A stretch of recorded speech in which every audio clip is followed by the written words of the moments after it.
Now let's learn how to schedule power auto on off on your Redmi 13C mobile. Go to your mobile settings, scroll down a little bit. After click on battery option. In here click on additional features option.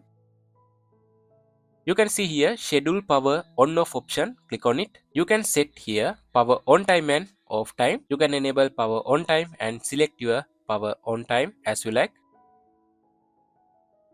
And you can select repeat every day, weekly or custom time. After you can select your power off time in here by enabling this. You can select power off time in here. After click on done button. Now your mobile is going to automatically turn off and turn on. I think this feature is very helpful to you.